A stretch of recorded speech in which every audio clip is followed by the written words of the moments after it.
leucoplasia y la otra se llama eritroplasia. La leucoplasia, ¿cómo va a ser nuestra lesión? Es una placa blanquecina que no se desprende con el raspado.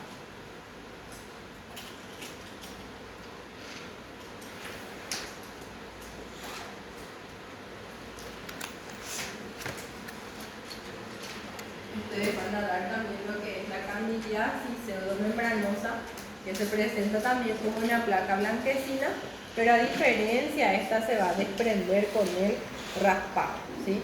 Entonces la leucoplasia se presenta como una lesión blanquecina en forma de placa que no se desprende con el raspado. Se descarta cualquier etiología que puede presentarse como placa blanquecina y recibe el nombre de leucoplasia.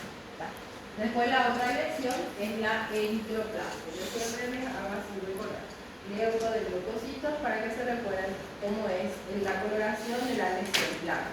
Y eritro se va a presentar como una placa rojiza brillante.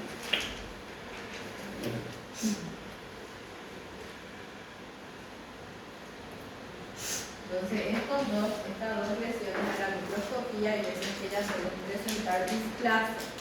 Y cuando hay displasia, tiene mayor riesgo de evolucionar para una neoplasia. En este caso, ¿qué tipo de neoplasia? Que va a ser el carcinoma escamoso de Lehmann. Entonces tenemos dos lesiones precursoras. ¿Cuáles son?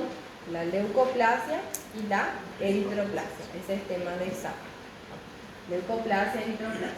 La leucoplasia, como nuestra lesión, placa blanquecina que no se desprende con el raspado. La eritroplasia se presenta como una placa rojiza brillante. Las lesiones más frecuentes suelen ser la leucoplasia.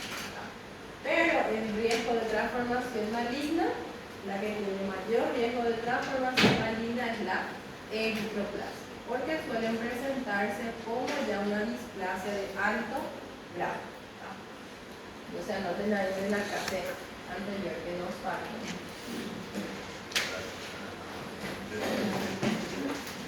Y hoy vamos a estudiar algunas patologías que comprometen al esófago.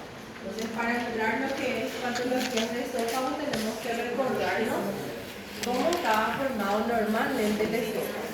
Cuántas capas tiene, qué epitelio tiene. ¿Se recuerdan un poquito del esófago? ¿Cuántas capas tiene? 4. ¿Cuáles son? Mucosa, submucosa, muscular y adventicia. Y serosa cuando pasa hacia la cavidad abdominal. ¿Qué epitelio? Plano, estratificado, no queratinizado. ¿Sí? Epitelio plano, estratificado, no queratinizado. ¿Ya? Entonces el esófago tiene varias porciones también, y hay una porción que pasa en la cavidad abdominal y se continúa con el estómago. Quiero que recuerden la imagen macroscópica del esófago, una mucosa blanquecina, palidita. Entonces cuando vemos áreas rojas nos va a tener que llamar la atención. Esta es continuación del estómago. Entonces acá la misma cosa. Esófago, mucosa blanquecina, acá ya vemos parte del estómago y un poco la primera porción del duodeno normal. Histológicamente, vamos a ver la luz, después qué capa va a tener, nuestra capa mucosa, luego nuestra submucosa, la muscular y la adventicia. ¿Qué epitelio vamos a tener acá? Plano, estratificado, no queratinizado. Y en la capa submucosa tenemos glándulas también, que se llaman glándulas mucosecretorias. Entonces acá, ¿qué nos está indicando la letra A? Nuestra mucosa, nuestro epitelio. ¿Qué epitelio? Plano, estratificado, no queratinizado. La letra B nos está enfocando en la submucosa, vamos a las glándulas mucosecretorias. Y por último la parte C, la capa mucosa. Entonces, 4 capas de mucosa. Sabemos 3. circular. Entonces, mucosa, submucosa, muscular, externa, muscular es lo mismo y adventicia. Una mucosa que vamos a tener nuestro epitelio. Epitelio plano, especificado, no organizado. Después la lámina propia, la muscular de la mucosa y de la submucosa. Está marcando todo. Mucosa, la muscular circular y la longitudinal externa. Entonces las fibras musculares están dispuestas en esto. ¿Y qué más se recuerdan del esófago? El esófago también tiene dos esfínteres y también los tres. Entonces el esfínter esofágico superior y el esfínter esofágico inferior. Este es con la faringe y este es con el estómago. Y teníamos dos plexos nerviosos también. ¿Cómo se llamaban nuestros plexos nerviosos? De Meissner y de Auer. Entonces recuérdense también de esos plexos porque vamos a ver una patología que pueda afectar esos plexos nerviosos. Y recuérdense también de estos dos esfínteres, el superior y el inferior. Porque vamos a ver también dos patologías que afectan este esfínter esofágico inferior. Acá nuevamente nuestro epitelio, plano certificado y queratinizado, la muscular de la mucosa y nuestra capa submucosa. Y la primera patología que vamos a estudiar acá, no tenemos láminas de esto, pero quiero que conozcan un poquito, es la calasia. ¿Ya escucharon hablar alguna vez de la calasia? Sí o sí en imágenes, me salió esta imagen de acá. La calasia, ¿a qué se debe? Hay un fallo en la relajación de este esfínter esofágico inferior. Cuando viene el alimento, ¿qué pasa? ¿Qué tiene que pasar con ese esfínter? Tiene que relajarse, abrirse para que el alimento pase al estómago y luego volver a contraerse. En la calasia no hay un fallo en esta relajación. ¿Y qué pasa con el esfínter? Está constantemente contraído. ¿Y qué va a pasar con la parte que no está dañada? Comienza a dilatarse. ¿Y cuáles podrían ser las causas de esta calasia? Vamos a dividirlo en dos grandes grupos. Puede ser de causa primaria, idiopática, y de causa secundaria. En ambos hay una destrucción de los plexos, pero la secundaria, ¿qué puede ser?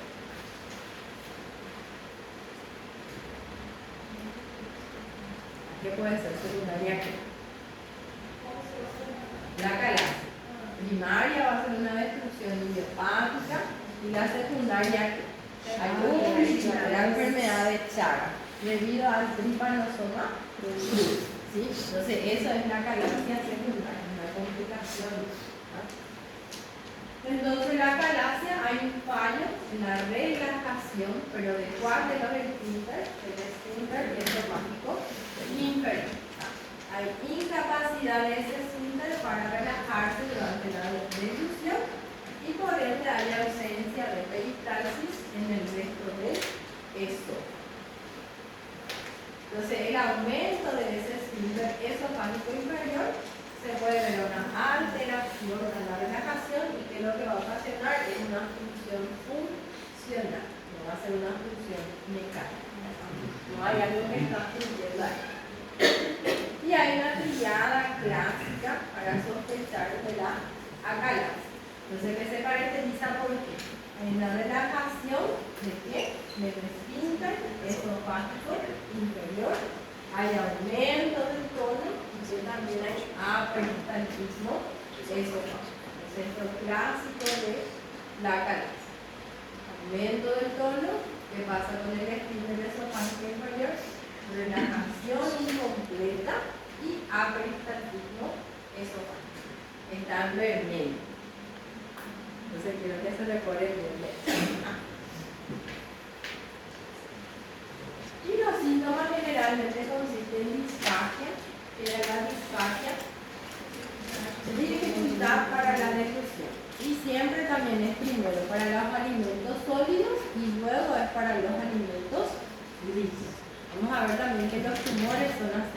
Hay disfagia para alimentos sólidos primero, los pacientes cambian su hábito alimenticio y luego también ya hay disfagia para alimentos líquidos. Dolor torácico y dificultad para el más frecuente se presenta por disfagia. Y la peregrina, clasificamos en dos grandes grupos, primaria y la secundaria. Primaria, idiopática, afectación de los nervios nerviosos, inclusive afectación del nervio vago. Por eso el nervio vago es el nervio actual. Y la secundaria, debido a las enfermedades de Chagas, que es el que está implicado aquí, el trypanosoma también describe nuestro plexo miembro.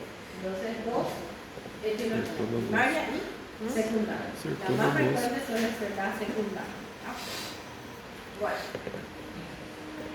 Y la otra patología que tenemos son las varices esofágicas. ¿Qué ustedes entienden por varices? Van a hacer dilatación de las venas. Dilatación de las venas. En quienes pacientes vamos a ver principalmente la formación de varices en pacientes que tienen cirrosis, pacientes cirróticos. El 90% de los pacientes cirróticos, una de las complicaciones van a ser la formación de las varices esofágicas. Acá nuestra esquemita de nuestro hígado, como vemos su superficie, una superficie nodular. Todo lo que es la irrigación de la cavidad abdominal, ¿por qué generalmente pasa? Pasa por la vena porta. Y después de la vena porta, ¿dónde va? A la vena cava inferior. Bueno, entonces cualquier patología que altere ese flujo puede ocasionar la formación de colaterales. Y si eso persiste, las venas van a dilatarse más y más. Como le dice acá, menudo se ve la obstrucción del flujo sanguíneo a través de la vena porta que transporta la sangre desde el intestino y el vaso hasta el hígado. Y cualquier enfermedad que dificulta este flujo va a hacer que ocasione, va a provocar una hipertensión total y consecuentemente la formación de las varices esofágicas. ¿Y en qué tercio de nuestro esófago va a ser más frecuente estas varices? Nosotros le vamos a dividir también en tres partes. En tres partes. El tercio superior, el tercio medio y tercio inferior o distal. ¿Cuál de los tercios va a ser más frecuente? En el tercio inferior o tercio distal. Entonces se presenta el 90% de los pacientes cirróticos, sobre todo con una relación con la hepatopatía alcohólica. Generalmente las varices son asintomáticas. ¿Cuándo van a aparecer los síntomas? Cuando esas varices se rompen, cuando hay una ruptura de esas varices. Entonces, ven esta coloración más azuladita, más lila, en el tercio inferior del esófago. Hasta acá es nuestro esófago, de acá ya es estómago. Entonces, esto que se relaciona son las varices esofágicas. ¿En qué los pacientes son más frecuentes? En pacientes cirróticos. ¿Qué van a ocasionar? ¿Qué tiene que haber para que se produzca estas varices? Hipertensión portal. Más frecuente el tercio inferior, se relaciona patológicamente con la hipertensión portal y vemos más en pacientes cirróticos. De sal también de sal. Entonces, como les dije, la mayoría son asintomáticas. Cuando aparecen síntomas, hay una tendencia masiva y generalmente se relaciona con la muerte también. Hay pacientes que sobreviven en el primer episodio y luego vuelven a tener con el tiempo otra vez otro segundo episodio. Entonces, acá 50% de los que sobreviven tienen episodios anteriores de sangrado. Entonces, acá también vemos las venas dilatadas en el tercio inferior y áreas de hemorragia. Entonces, acá también vasos tortuosos. ¿Qué tercio? Inferior o distal. Y en la microscopía vamos a ver así como vasos dilatados o la submucosa. Okay.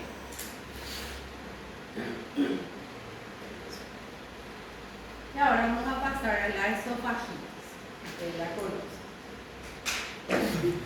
¿Cierto?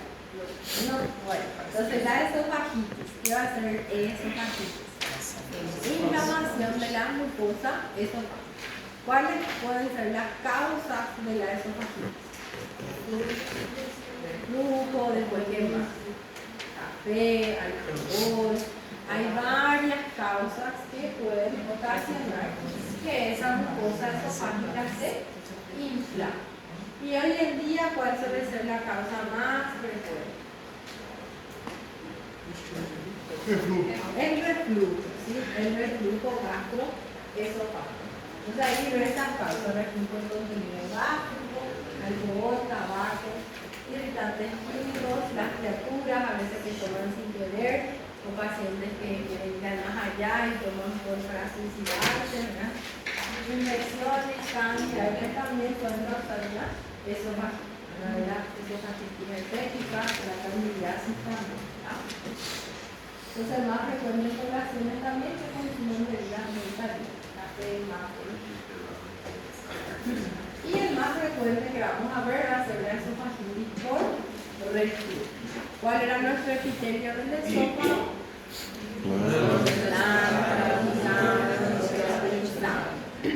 Ese epitelio plano, certificado, no queratinizado, es resistente a la agresión de los alimentos, pero sensible al medio ácido. ¿Sí? Es sensible a ese medio ácido. Ese medio ácido le va a dañar. ¿Y qué va a hacer con el tiempo nuestro epitelio?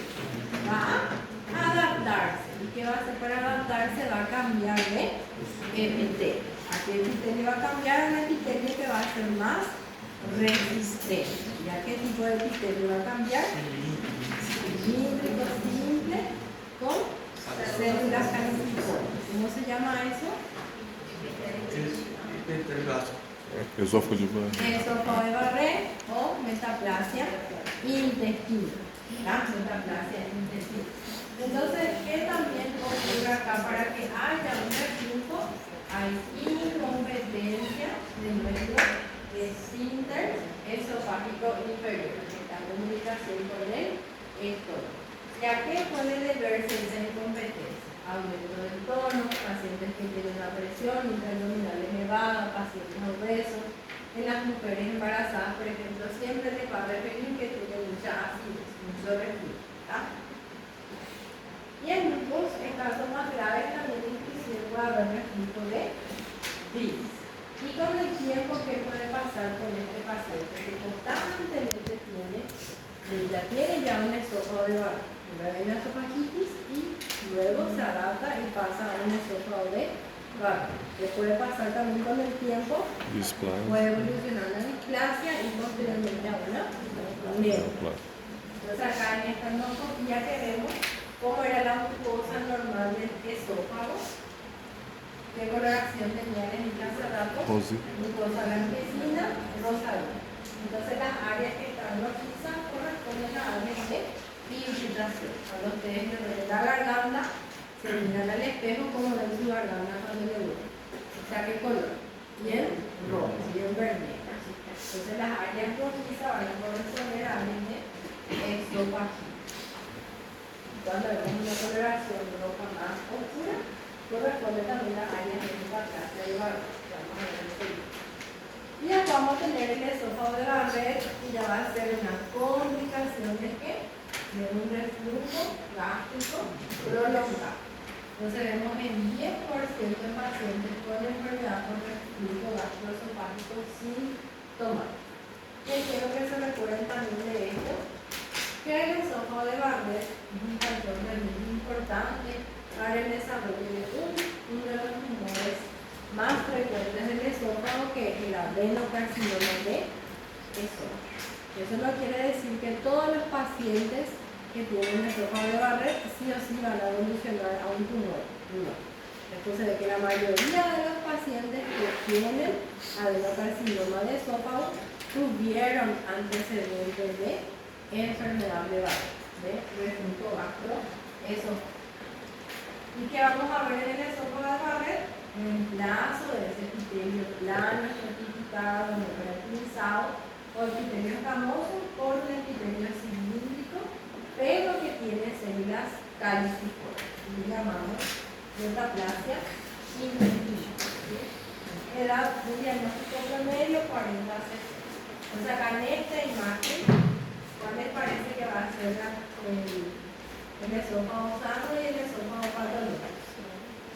Sano, mucosa blanquecina, rosadita, partida, y mucosa ya afectada, las células áreas más rojizas, más esquemáticas. Entonces es la B. Y acá también la misma cosa, mucosa sana, área más roja, intensa, que corresponde a áreas de metaplasia. Voy a sospechar de que esto sea una metaplasia, pero ¿cuál me va a confirmar mi diagnóstico? ¿Cómo voy a confirmar mi diagnóstico que sea un esófago de Barrett? ¿Qué tengo que hacer? Hacer una biopsia y llevar a analizar en el laboratorio de anatomía patológica. Acá también. Entonces, estas son las nacionales del estómago. Las áreas blanquecinas corresponden a áreas de mucosa normal, sana, y las áreas rojizas corresponden a metaplasia intestinal. Y hay una clasificación también aquí. Vamos a ver.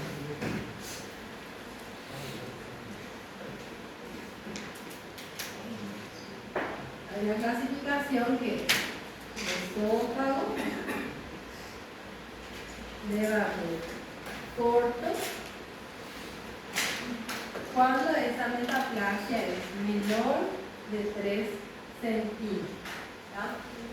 Y después tenemos esófago de Barrett largo cuando esa metaplasia es mayor de 3 centímetros. Cuanto más largo es el cambio, mayor riesgo de transformación maligna tiene. ¿Sí? Entonces, dos grandes grupos, esófago de Barrett corto y largo. Corto, menor de 3 centímetros y largo, mayor de 3. Entre estos dos, ¿cuál es el que tiene mayor riesgo de transformación maligna? Es el esófago de Barrett largo. ¿Está? Y como ya les dije, para poder establecer el diagnóstico que hay que hacer, una endoscopía y una biopsia. Principalmente cuando los síntomas persisten.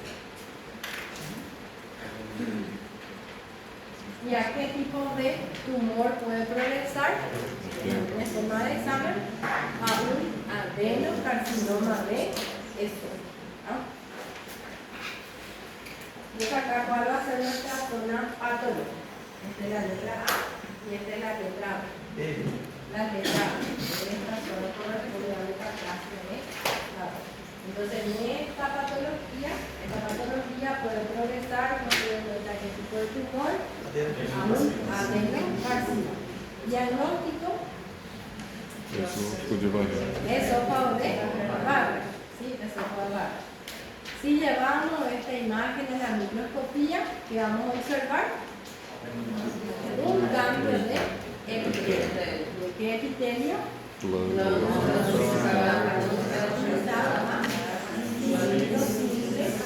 células caliciformes. Muy bien. Lo voy a abrir otro poquito. Y esta es la imagen más linda de la clase, que ya conocen. Epitelio vemos de este lado. Cambia para un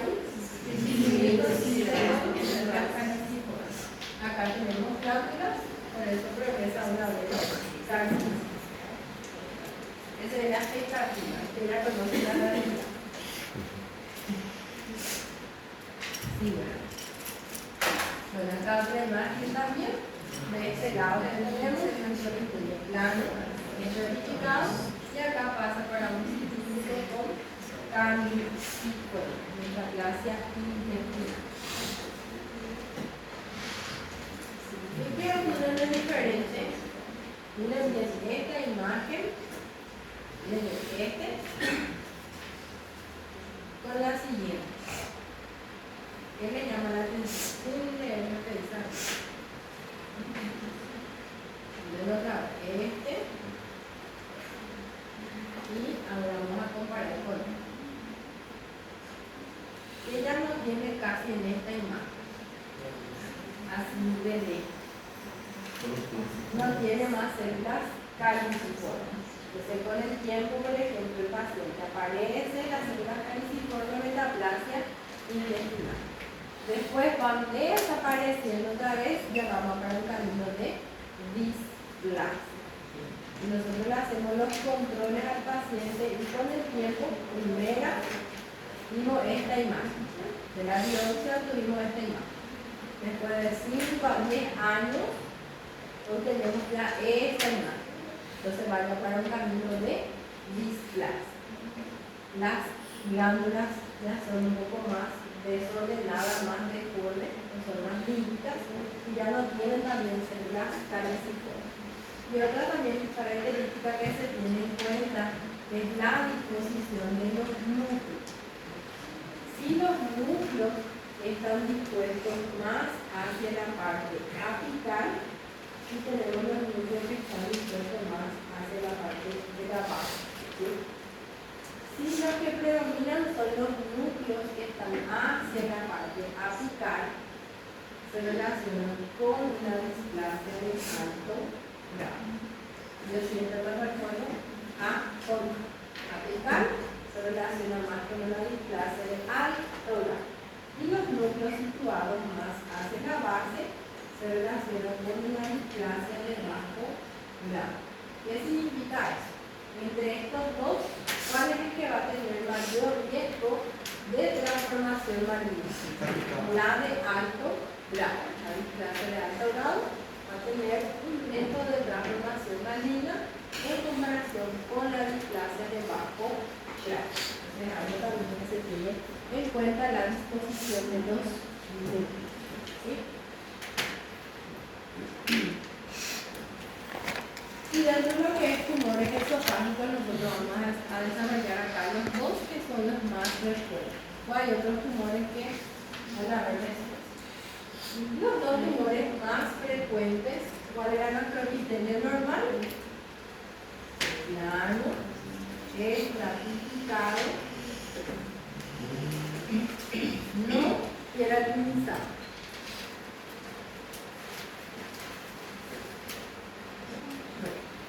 Si nosotros tenemos un tumor que se origina de ese epitelio plano estratificado, ¿cómo le vamos a llamar? Escamoso. Muy bien, carcinoma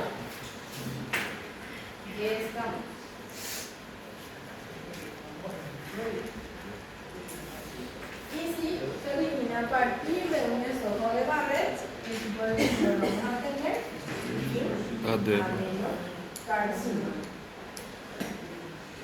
Entonces, los dos tumores más frecuentes del esófago son el carcinoma escamoso y el adenocarcinoma. Cuando ustedes miran en todos los libros, siempre le va a decir el tumor más frecuente del esófago es el carcinoma escamoso. Pero recuérdense que hoy en día también hay aumento ya del adenocarcinoma. Hay mayor detección de enfermedad por reflujo gastroesofágico, entonces va también aumentando la aparición del adenocarcinoma. En todos los libros que ustedes ven, el carcinoma escamoso es el más frecuente. Nosotros nos pasó una vez haciendo el examen de cirugía. Los cirujanos son de nunca quieren saber nada. En el libro así te dice, el tumor más frecuente del esófago es el carcinoma escamoso. Y era una pregunta fácil en el examen.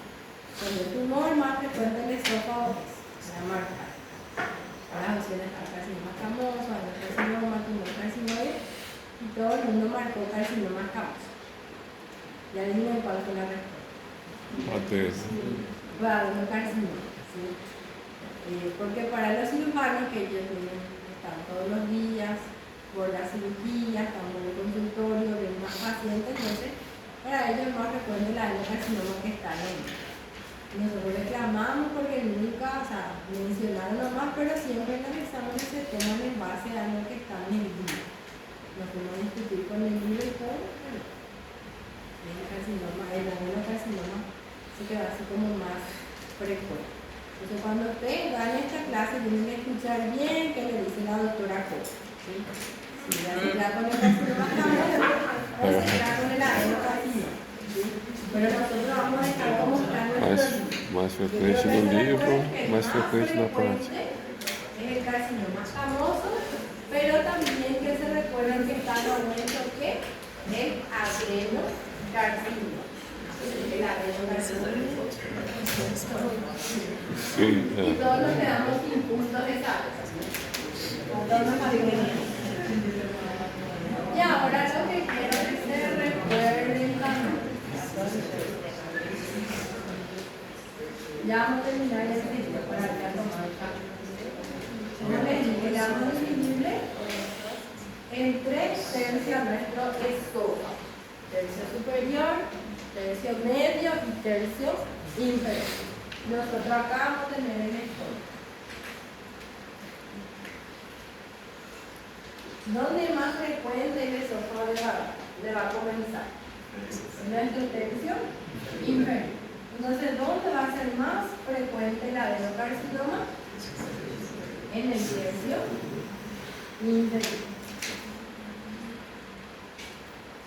Entonces, si yo realizo una endoscopia y observo una masa a nivel del tercio inferior del esófago, que yo voy a sospechar a que sea más. Voy a sospechar a que sea un adenocarcinoma. Pero, ¿quién me va a confirmar de que eso es un adenocarcinoma? La biopsia. Voy a sospechar, pero me confirma la biopsia. Si yo veo una masa a nivel del tercio medio, voy a sospechar a que sea más un carcinoma escamoso. Generalmente estos 2 tercios superiores corresponden al carcinoma escamoso y el tercio inferior corresponde al adenocarcinoma. Eso no quiere decir que un carcinoma escamoso no puede aparecer en el tercio inferior. Por ahí puede aparecer, pero por frecuencia, es más frecuente en el tercio inferior el adenocarcinoma. Y los tercios superiores es más territorio del carcinoma escamoso. Ese también es tema de algo. 2 tercios superiores, carcinoma escamoso, y tercio inferior adenocarcinoma. ¿Cómo también se llama nuestro carcinoma escamoso? Epidermoide. Carcinoma epidermoide, tiene el mismo nombre también. Estos tumores son, generalmente son asintomáticos por mucho tiempo, por eso se relacionan con mal pronóstico a la hora del diagnóstico. ¿Dónde suelen metastatizar? Hígado, pulmón, cerebro y también los ganglios renales que están ahí cerca. Entonces vamos a ver primero el adenocarcinoma. Como les dije, la mayoría se originan sobre el esófago de Barrett. ¿Dónde va a ser más frecuente? ¿En qué tercio? Tercio distal, y suele invadir también el cardia que está ahí cerquita, el cardia gástrico adyacente. ¿Qué factor de riesgo, aparte del esófago de Barrett, se relaciona también con estos tumores? Consumo de tabaco y exposición a radiación, principalmente pacientes infantiles que se sometieron a radiaciones durante ese periodo. Y con el carcinoma escamoso que piensan que se puede relacionar. ¿Qué le gusta el epitelio plano? Aparte del tabaquismo, la radiación, que vamos a ver también que se relaciona con eso. ¿Qué más también? La clase pasada que vimos también en lengua. ¿Cuál es el virus que le gusta el epitelio plano?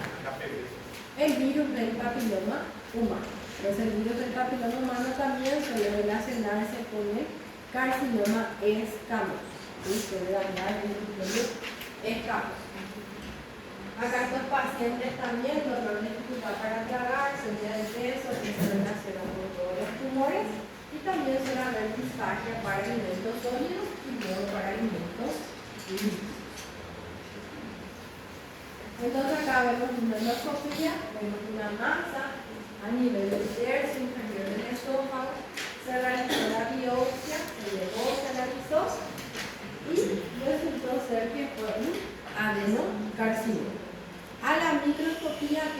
esperaría encontrar en este adenocarcinoma? ¿Qué ustedes van a buscar? ¿A qué hace referencia la palabra adeno? A formación de glándulas. Pero ¿cómo van a ser estas glándulas? ¿Van a ser glándulas típicas o van a ser glándulas atípicas? Van a ser glándulas atípicas. Vamos a ver glándulas con las atípicas celulares. ¿Cuál era la atípica? Pleumo.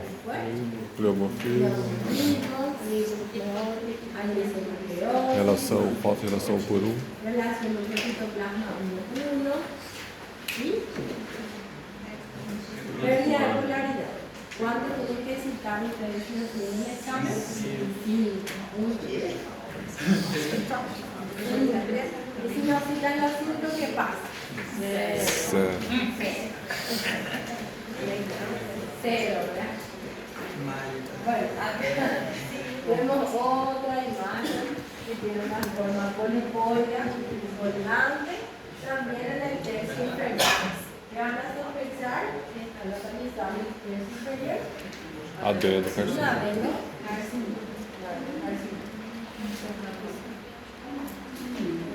Esta imagen sale sí o sí. El examen. Tenemos 3 partes acá. ¿Qué va a ser esta zona? terço superior. Normal todavía, ¿sí? Acá. ¿Qué les parece? Un esófago de Barré. Muy bien. Una metaplasia intestinal, un esófago de Barré. Y acá que ya vemos una masa que ya está encerrada. ¿Y a qué va a corresponder esta masa en relación al paciente que tuvo un esófago de Barré? A un adenocarcinoma. Entonces en el examen, si la flecha apunta acá, ¿cuál va a ser la respuesta? Adenocarcinoma. Si la flecha apunta acá, Esófago de Barré. Que no más lo va a apuntar, a no ser que tenga un mal epitelio, pero saber qué epitelio, no lo sabe. Entonces, tienen esta imagen en el examen para hacer experiencia.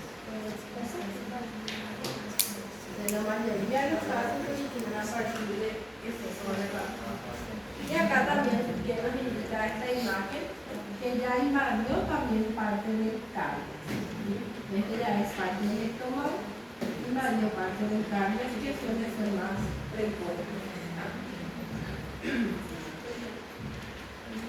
Y en la microscopía que voy a observar que van a hacer todo esto. En el cruce van a ser las glándulas, va a estar formada por glándulas, que va a corresponder a un adenocarcinoma. Que van a hacer todo esto, van a hacer las glándulas. Una característica que se le describía a esto era que las glándulas crecen adosadas unas con otras y decían que se daban costas con costas, en espalda con espalda. Esa característica que describe el tipo. Entonces, ¿qué van a hacer esto? Glándulas atípicas, glándulas atípicas. Y cuando crecen así, uno al lado de otra, uno así, dicen que crecen espalda con espalda. Bueno, casi no va a conversión de glándulas que crecen adosadas, que dice espalda con espalda. Y ya costa con costa.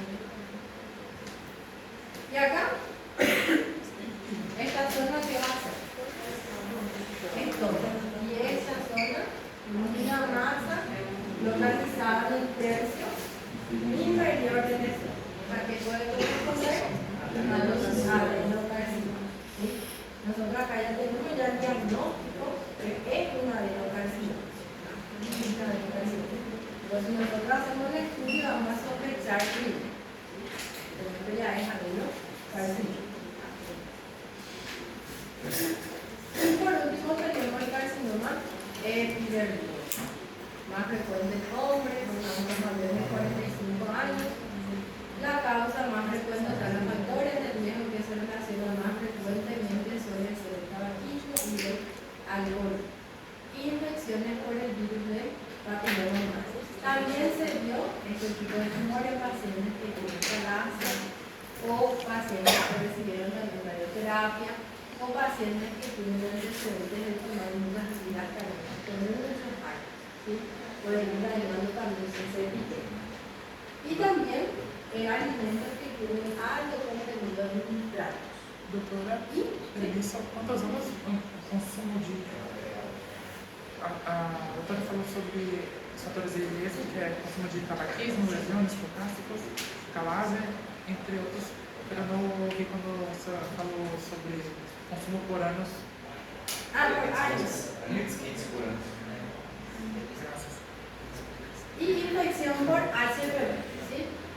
Dentro de lo que es infección por HPV, quiero que se recuerden de vamos a tener los HPV que son de bajo riesgo oncógeno. ¿Qué significa eso? Que se relacionan más con procesos benignos, ¿sí? Y los de alto riesgo oncógeno, que son los que se relacionan con los tumores malignos. Y quiero que se recuerden del HPV tipo 16 y el HPV tipo 18. Hay muchísimos. Cuando ustedes van viendo los tipos de HPV van a ver que hay muchísimos, 31, 33, 35, pero se les subdivide bajo riesgo, riesgo moderado o riesgo alto.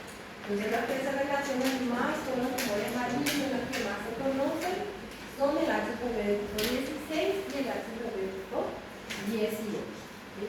Y vamos a ver algo llamativo que hace este virus del papiloma humano a nuestras células epiteliales. Bueno, el inicio también acá sobre ser insidioso. Los pacientes presentan disparcia, que también es para alimentos sólidos y no para alimentos líquidos. Y otro término que quiero que conozcan es la odinofagia. Disfagia, ¿qué va a ser? La dificultad para la devolución. Y la odinofagia, que va a ser el dolor al tragar o a la devolución. ¿Sí? Y eso para que no se confunda, solo recordar una cita. Disfagia, devolver, dificultad. Deglutivo. Dificultad. Disfagia, dificultad para la devolución. Y odinofagia, dolor al tragar.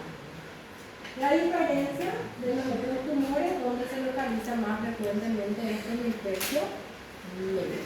Y ahora les pregunto a ustedes, ¿qué ustedes esperarían encontrar en este tumor? Un carcinoma escamoso.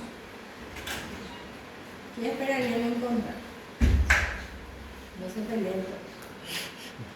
¿Qué van a encontrar? ¿Qué van a buscar? ¿Cómo generalmente las células neoplásicas están dispuestas? ¿Cómo suelen estar dispuestas? Proliferar.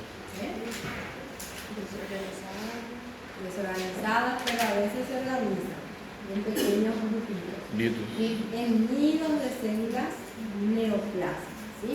Después, ¿quién más también yo puedo encontrar? Una estructura más o menos así.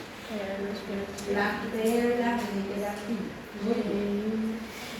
Las perlas de queratina.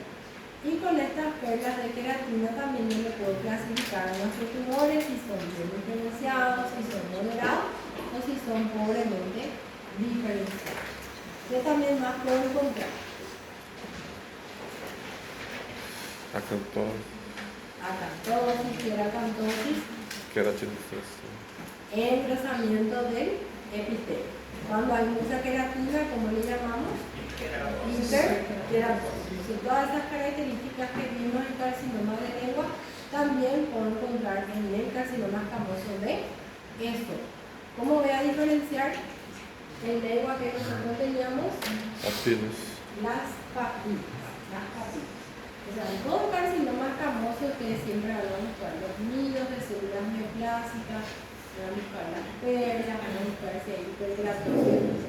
Por más de que el epitelio no sea queratinizado, las células neoplásicas pueden sintetizar queratina, ¿no? Entonces acá se hizo una endoscopía en el tercio, medio del esófago, se vio esta lesión prácticamente en toda la luz y resultó ser que tipo de tumor, un carcinoma escamoso o epidermoso. ¿Y acá qué les parece? Morreu. Mujer, sí o sí. Sí o sí. Hay un tumor visceral. ¿Esto qué va a ser? Pulmón. Entonces, que también nos indica acá el pulmón. Este nebuloso. Fumante. Paciente tabagista. ¿Sí? Toda esta es nuestra masa. Toda esta. ¿Qué va a hacer esto? Adentro es Eso es. Este está bien en la parte más alta. En la parte alta. Escamoso. ¿Qué va a hacer esto? Sac. Anatomía. Vê a cava superior. Esse é o pericárdio.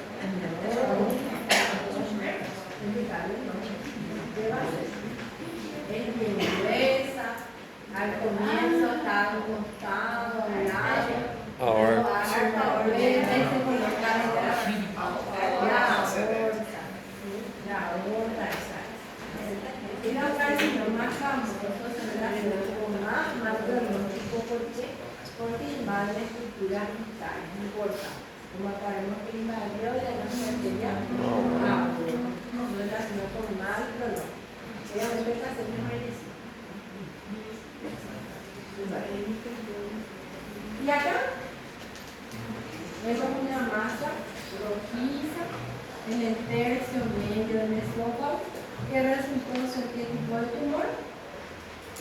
Un carcinoma escamoso o epidemiológico. La porcelaina.